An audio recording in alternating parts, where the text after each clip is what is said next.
Beneath the neon glare, surrounded by sweaty bodies and screams drowned in music, came the shatter of glass, but it wasn't a bottle that broke. It was a life. His wife, her ex, friends turned traitors, all fused into a single nightmare you don't wake up from. Kisses in the club that cut deeper than any blade, a crowd cheering for his humiliation. And then, the belt, the blows, the bouncers, the cameras. Not a movie, reality, where the hero becomes the executioner. But hell was only beginning. When everything that was us turns to ash, only one thing remains: war. For his name, for his honor, to make sure they never forget who they betrayed. But the worst was still to come. A knock at the door, and on the threshold, her, with a child, and a new kind of hell, one that doesn't scream or threaten. It simply breathes quietly in her arms. Hello, my friend. I'm so glad you stopped by my channel. If you're here for the first time, don't forget to subscribe and share this video with your friends or family. It really helps my channel a lot. Please tell me in which city or country you watched this video. I value every one of your comments, so let's get started. I was knee-deep in quarterly figures, drowning in spreadsheets, when my phone vibrated beside my laptop. I glanced over. Kevin. That was unusual. He wasn't the calling type. Normally, he sent short texts. A call meant something serious, too serious to leave a digital trail. The moment I picked up, the strain in his voice hit me like a punch. Adrian. Man, you're gonna want to sit down, he said, his voice unsteady. Though I was already seated, my heart skipped at his tone. What is it, Kevin? Just tell me. There was a pause. He sounded like he was searching for the least painful way to say it. You know I hate being the one to drop this kind of thing, but it's Jenna. She's out right now, at a club. And you're not going to like what I'm seeing. For a fleeting moment, I tried to tell myself it wasn't a big deal. Maybe she just needed to unwind, dance, feel human again. But then Kevin's voice dropped to a whisper. She's with someone. All over him. And it's not just anyone. It's Zane. Yeah, that Zane. Time stopped. They're kissing, man. She's got her hands on him. It's not innocent. She's groping him like they're alone. A knot formed in my chest. Zane. Her college ex. The one who shattered her. The one she claimed never to forgive. I gripped the phone tighter. Are you absolutely sure it's him? In public? Dead sure, Kevin replied instantly. Preston's here too. So is Laura. They're not stopping her. They're laughing. Like it's a show. Like you don't exist. I felt the floor vanish beneath me. My wife, wrapped around the man who once ghosted her, and my friends cheering her on like it was reality TV. Unreal. But Kevin wasn't someone who made things up. He continued before I could speak again. I'm sending you the location now. It's called the Crystal Globe. I wish I didn't have to be the one to tell you. The address flashed on my screen. Everything after that was a blur. I yanked on my coat, jumped in the car, and drove like I was chasing a ghost. Red lights and speed limits were meaningless. I was ablaze with fury, blinding, pure rage. Preston, Laura. They'd eaten at our table, toasted our anniversaries, claimed they had Jenna's back whenever I couldn't. Now they were watching her betray me like it was some joke? I screeched to a stop outside the Crystal Globe, barely parked before launching out. Neon lights blinked above me, mocking. Music pounded through the walls, syncing with my pulse. A bouncer gave me a once-over, but Kevin was already at the entrance, motioning me in. They're over by the bar, he said, nodding toward the crowd. I pushed forward, fighting through a haze of sweat, flashing lights, spilled drinks, and cheap perfume. And then I saw them. Jenna and Zane, clinging to each other like no time had passed, her hand still tucked obscenely into his pocket. Her face was flushed, drunk, aroused, unrecognizable. They kissed like they were in their own world. His hands moved down her back like it was routine. She leaned in again, lips parting, and they just kept going. It felt like something cracked open inside me. I could barely breathe. Nearby, Preston nursed a drink, grinning like he was at a comedy show. Lara sat perched like an eager spectator, eyes locked on Jenna. I shoved past a few couples, heart pounding, and came to a halt just a few feet away.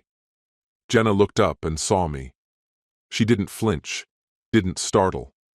She simply eased back from Zane as if I'd caught her in the middle of some mundane errand. She smiled. Her lipstick was smeared, glinting under the colored lights. "Oh, hey, Adrian," she said, breezy, indifferent. I raised a hand, cutting her off before she could continue. "Don't. Just don't," I said, voice eerily calm compared to the storm inside. She withdrew her hand from Zane's pocket with the lazy ease of someone setting down a glass of water.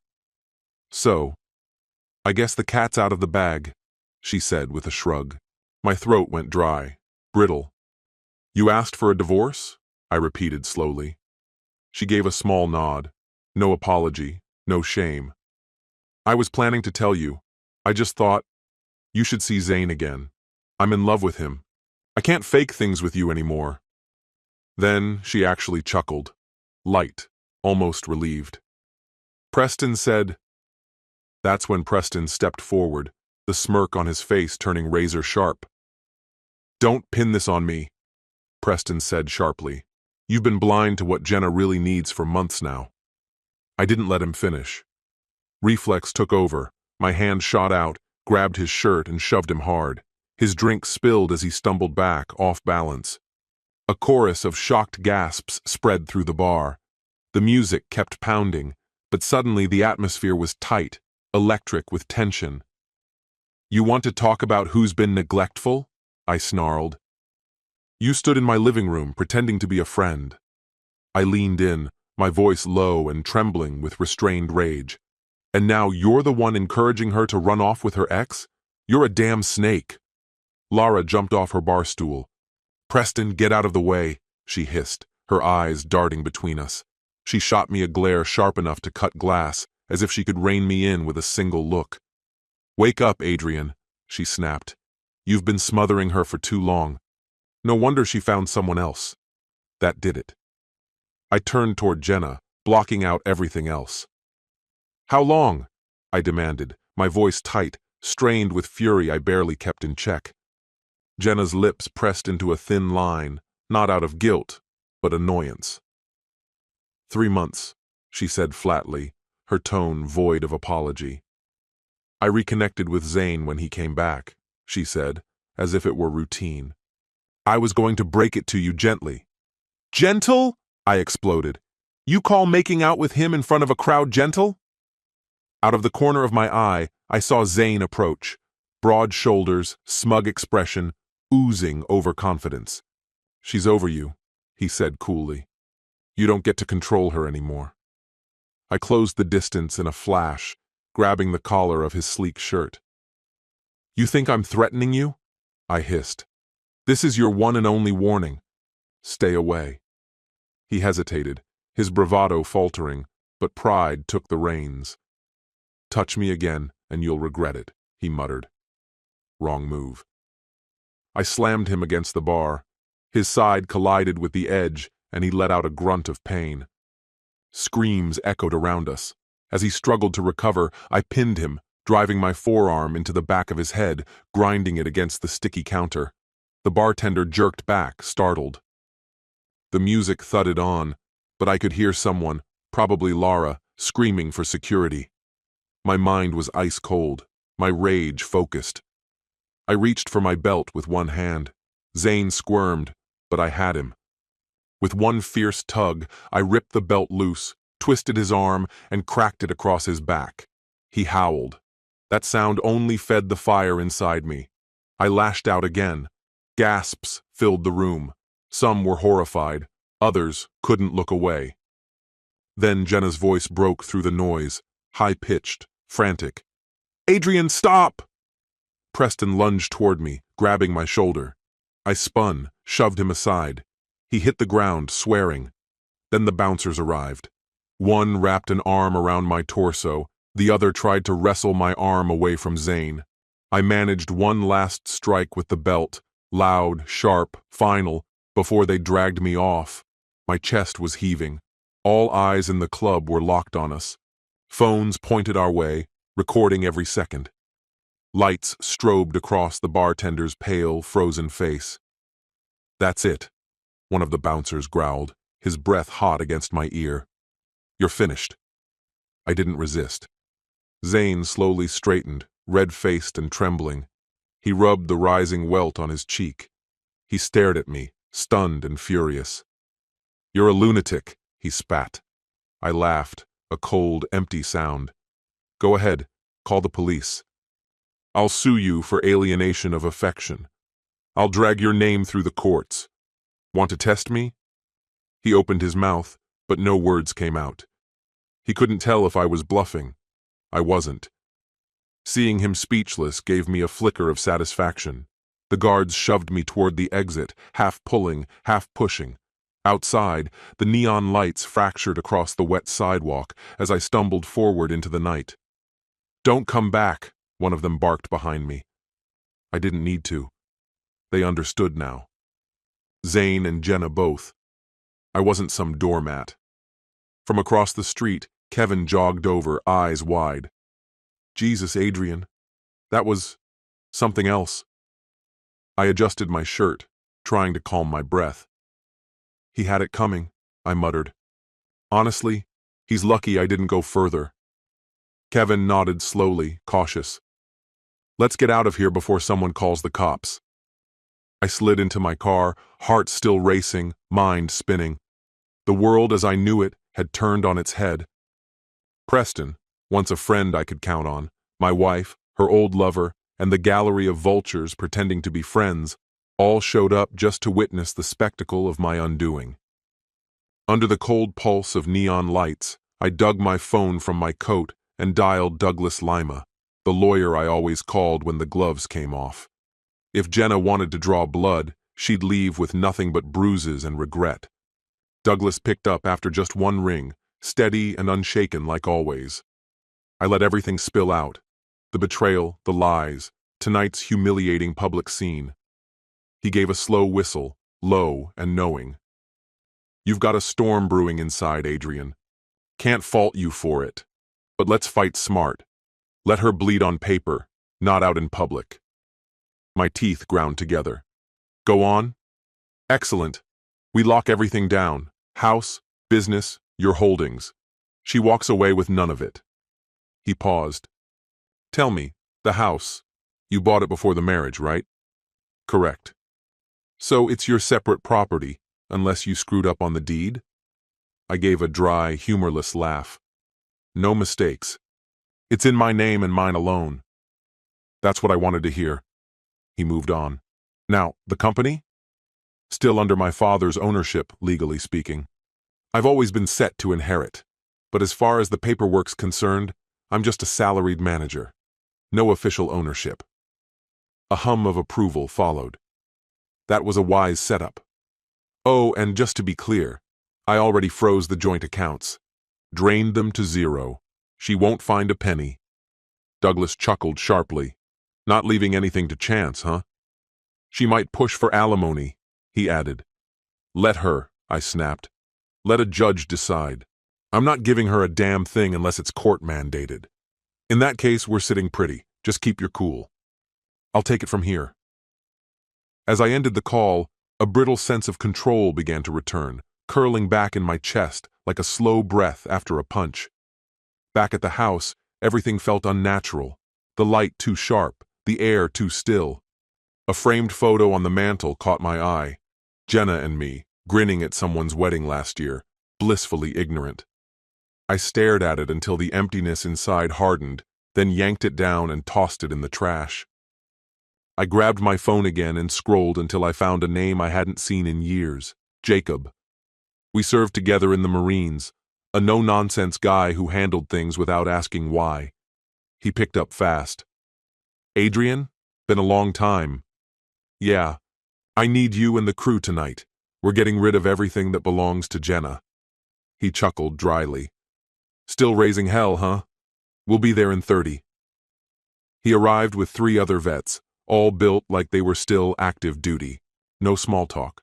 I led them straight to her closets and drawers, every trace she'd left behind. Bag it all. Put it on the porch. I don't want a single thread left inside. And if you feel like leaving a mark, go right ahead. Jose arched a brow. You sure, boss? Dead sure. Stomp it, burn it, I don't care. They got to work like a demolition crew. Doors flying open, hangers stripped, shoes crushed under boots. Her silk blouses, lace underwear, even her office suits, shredded or smashed without hesitation. Then Jose pulled something buried deep in the closet, her wedding dress, untouched and still glowing white. He held it up, turned to me. Want this handled any special way? I crossed my arms. Make sure it's never wearable again. With a wicked grin, he cracked open a beer and poured it down the bodice. Then, leaning in, he spat on the lace. Finally, as the others roared with laughter, he unzipped and pissed all over the gown. The smell hit fast, acrid and sharp, but I felt nothing. No guilt, no pause. When he bundled the drenched fabric with the rest, all I felt was a cold satisfaction. Soon after, the doorbell rang.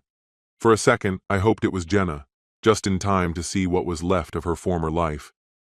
But it was Victoria, her mother. She stood on the porch, elegant as ever, silver hair swept into a perfect twist, trying to hold on to that old sense of poise. Her gaze flicked from the mountain of boxes to my expression. Behind her lurked 2 familiar faces, Preston and Laura, the same snakes who'd circled me earlier. She opened her mouth to speak. Adrian, I cut her off, gesturing at her companions. You 2. These are Jenna's things. Either take them now or let the rain do its job. I don't give a damn. Preston looked ready to argue, but Laura tugged on his sleeve. Grumbling, they started loading the boxes. I stepped aside and allowed Victoria to enter. She moved like she was stepping into a war zone, eyes scanning the mess my team had left behind. I stood in silence, arms folded, my face carved from stone. What exactly do you want from me, Victoria? I asked, my tone sharp and controlled. Her face looked drawn, her shoulders slumped as if bearing a burden too heavy to speak of. I only want to talk, if you'll let me, she murmured. I gestured toward the couch but stayed on my feet. She lowered herself onto the cushions slowly, exhaling as if the weight of her thoughts had exhausted her. Adrian, please understand. I'm not here to justify what Jenna did, she started, her voice filled with regret. What she did was wrong, completely unjustifiable. She lied, she cheated, and she betrayed your trust. It was disgraceful. I didn't respond. The anger still seethed inside me, but I kept it contained. Victoria's voice dropped as her fingers nervously smoothed out a wrinkle in her jeans. She called me after you walked out of the club, said you went after Zane, that you humiliated him in front of everyone. She's calling it assault. I know, I said coolly, laced with sarcasm. He's welcome to file charges, but he won't. He knows I'll crush him in court. She lowered her gaze. Adrian, the real reason I'm here is, she's staying with him. She's filing for divorce, says you were controlling, that you didn't respect her growth or her independence. She had complaints, I interrupted, but she never brought them to me. If she felt trapped, she could have talked to you, asked for help, left the right way. Instead, she chose betrayal. I understand, Victoria said softly. I'm not trying to excuse her actions, she went on, but as her mother, I have to look ahead. If you take the most vengeful path, it'll destroy everyone involved. A harsh, humorless laugh escaped me.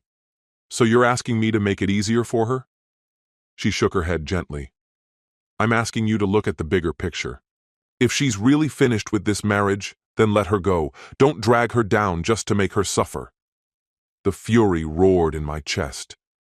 She already lit the match, I snapped. She burned everything we had. 5 years. Gone. She embarrassed me in front of the entire town. And now you want me to care about her well-being? Tears welled in Victoria's eyes. Then, to my surprise, she dropped to her knees in front of me. I stood frozen. I'd never seen her show this kind of vulnerability. "Please," she said, her voice breaking. "She's my child. I know what you're capable of when you're hurt. If you strip her of everything in this divorce, there'll be nothing left of her. She might have to come back to live with us, me and her father, but that would destroy her. She's been talking about drinking again. Says she'll spiral if you leave her with nothing. I'm afraid she's serious." I looked down at her, absorbing the desperation in her face. My bitterness made it difficult to feel compassion. "You want me to stop her from falling apart? That was her own doing. I'm begging you, don't add to her wreckage. Don't be the final blow," she whispered. After a pause, she raised her eyes to mine, rimmed with tears. "There's something else. Jenna. She's pregnant." Her words hit me like a blow to the chest. "Pregnant?" I growled. "That's not possible. She never told me." Victoria nodded, grief written across her features. "She found out not long ago. She didn't know how to tell you. Ever since Zane came back, she's been in pieces. She doesn't even know who the father is. It could be him, or you." A heavy pressure built in my chest. My thoughts raced. "She doesn't know who the father is?" I said sharply. "We'll get a test, eventually," Victoria said carefully. "But until then, Adrian, I'm asking you, don't finalize the divorce just yet. Let's find out the truth first." My head spun. The child could be mine, or it could be Zane's. And this same woman, who may be carrying my baby, had publicly humiliated me. I felt sick. But beneath the fury, something unexpected stirred in me. A faint, unwelcome flicker of concern, of responsibility. Then I smothered it. "The attorneys will handle it," I said coldly. "If it's my child, I'll do what's required by law. But the divorce moves forward. If the baby's his, he can deal with it." Victoria stood slowly, silent tears sliding down her cheeks. Her voice wavered. "You weren't always like this, Adrian." I met her gaze with a steady stare. "No, I wasn't." "And you know who taught me to stop being that man?" I added. "Your daughter did." She didn't say another word as she walked out the door. In the days that followed, the rumor mill exploded. Everyone had something to say about what happened at the Crystal Globe. Some said I'd nearly beaten Zane within an inch of his life. Others painted me as a hero, finally standing up for himself after being betrayed. Preston and Lara scrambled to control the damage, but I was done pretending. They lost my respect. More importantly for them, they lost access to my company's tech infrastructure. Their businesses descended into chaos overnight. I terminated every contract. Their systems, once securely housed on my servers, were erased without a trace. Despite repeated outreach, they eventually cut off all communication. Because I didn't shift gears quickly enough, vital accounting records, vendor lists, and client data were lost, vanished into the digital ether. Around the same time, word of Zane's extracurricular antics made its way back to his boss, Mr. Patel, who ran a mid-sized manufacturing operation thanks to a discreet tip I provided. No company wants the headache of legal entanglements or bad publicity. Zane was fired. No severance, no warning, no do-overs. The official story was performance issues, but we both knew the truth. Zane's downfall stemmed from Jenna's affair, and she didn't escape unscathed. Her reputation in the community tanked. When I served her divorce papers, they listed infidelity as the cause, backed by nightclub photos taken discreetly by Kevin. She couldn't deny it. The proof was inescapable. In the thick of the legal mess, another complication surfaced: Jenna's pregnancy. Her lawyer requested a delay, arguing that the child's paternity could affect the financial division. But my attorney, Douglas, stood his ground. The house was mine before we ever married. My role at my father's company was ceremonial at best, just a name on paper. She had no rightful claim to either the property or the business. If the child turned out to be mine, I'd take financial responsibility, but nothing more. The judge agreed with our side. A DNA test was ordered, but results couldn't be rushed. Jenna was still early in the pregnancy, only about 6 or 7 weeks along, so a definitive test had to wait. The judge, seeing through the delay, scheduled a follow-up hearing for after the birth to address custody or financial support. Meanwhile, the divorce proceeded. Since my reported earnings were strategically low, the court granted me spousal support. Jenna was ordered to pay $500 a month for 2 years or until I remarried. She lost her temper, claiming I had orchestrated everything from the start, married her only to flip the narrative and ruin her. I didn't react. When the judge signed off on the divorce, I felt free. But the aftermath wasn't over. Not long after the final court date, her mother showed up on my doorstep, distraught and angry. She claimed Zane had seen early lab results or caught wind of a rumor that the baby might not be his. He walked out, packed up and disappeared, unwilling to be deceived into fatherhood. Rumors said he left town altogether. Under intense stress, Jenna ended up hospitalized with fatigue and anxiety. Her mother, Victoria, pinned the blame on me. I told her bluntly, it wasn't my problem. She'd had a chance to avoid this disaster. She didn't take it. I focused on rebuilding.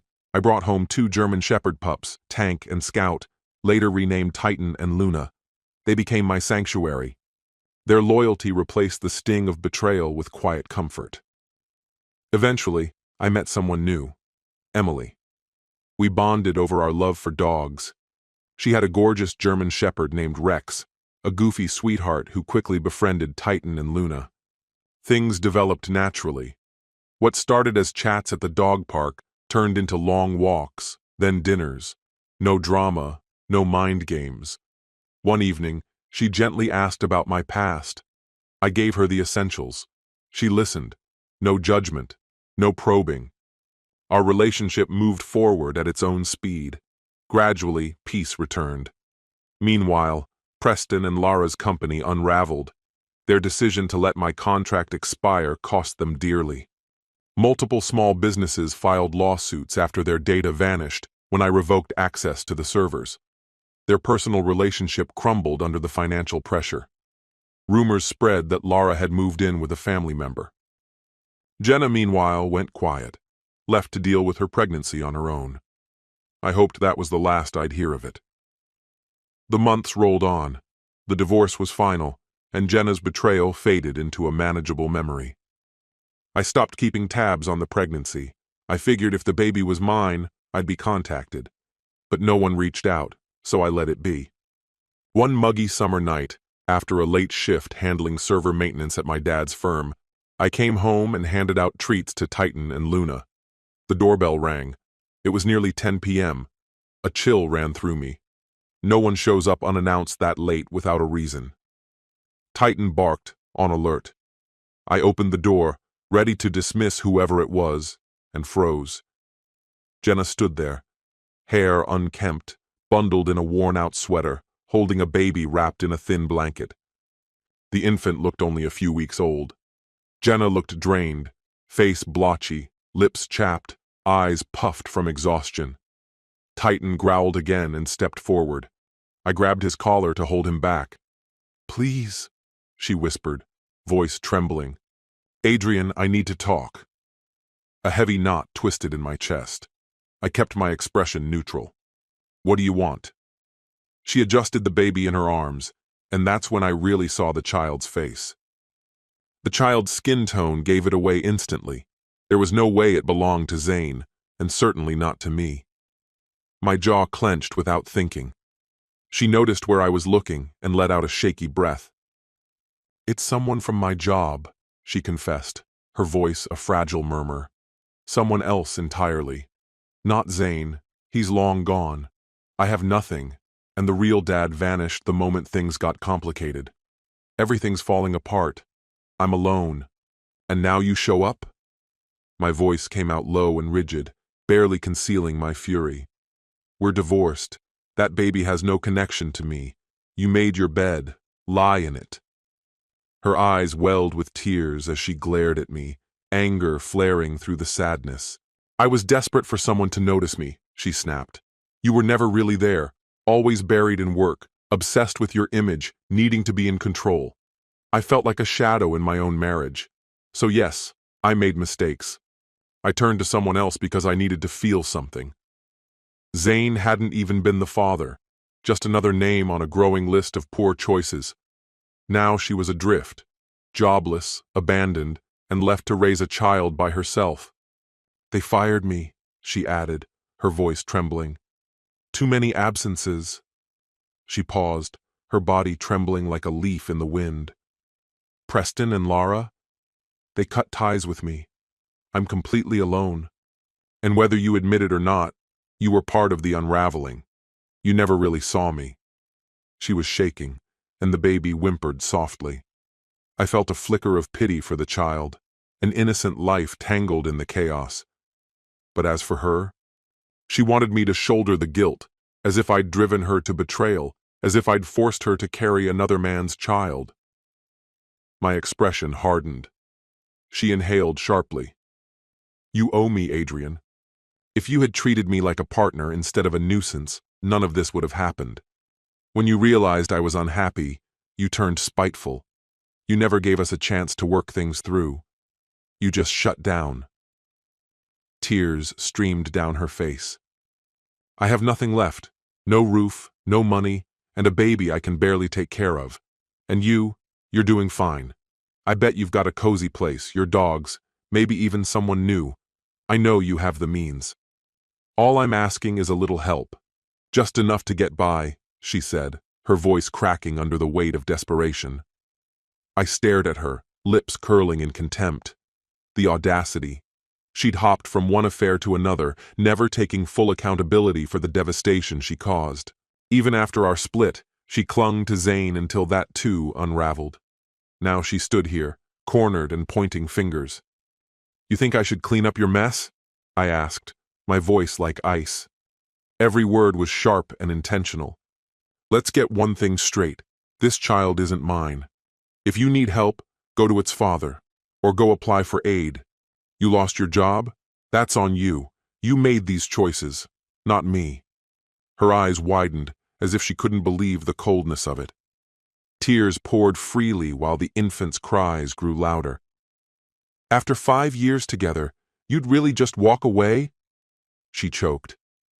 I looked down at the baby cradled in her arms. "Those 5 years ended the second you humiliated me in public.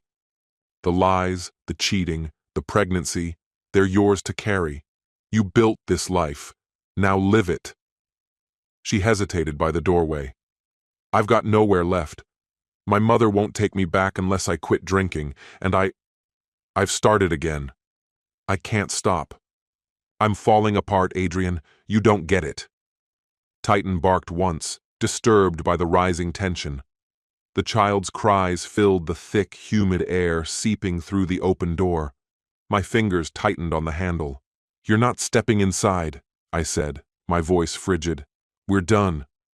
Her face twisted in agony, rage, and disbelief all at once. She looked like a ghost of the woman I had once loved, or thought I had. Her eyes burned as she spat her final venom. "You did this to me. You poisoned every relationship I had. You locked me out of everything and left me with nothing, and now you treat me like I'm dead to you. You're heartless, Adrian." I let out a sharp, bitter laugh. "Maybe. But let's not pretend you're innocent. You were grinding on your ex in a club the night you asked for the divorce. You lied about whose baby that is. You jumped from one man to another like it was nothing, and now this kid shows up not even resembling anyone I know. Don't sit there and act like you're the victim." She opened her mouth, but only broken sobs came out. The baby's wails reached a fever pitch, echoing into the dark. Somewhere above us, birds scattered. Without saying more, I turned, stepped back into the house and slammed the door. Her stunned expression, eyes wide, baby clutched tight, was the last image I saw. Then came silence, broken only by the dull click of the latch. I stood there, chest heaving, Titan and Luna pacing anxiously behind me. Outside, I could still hear her muffled sobs, the soft thuds of her hands on the wood. But I didn't open the door. If anything, that moment was the first true line I'd ever drawn. Maybe it was cruelty, or maybe it was the closest thing to mercy I had left in me. Whatever she was looking for, she'd have to find it somewhere else. As far as I was concerned, her chapter had ended. This story has come to an end. What's your opinion? Share it in the comments, my friend. And if you like this story, check out other exciting videos on my channel. I'll say goodbye until the next video. See you.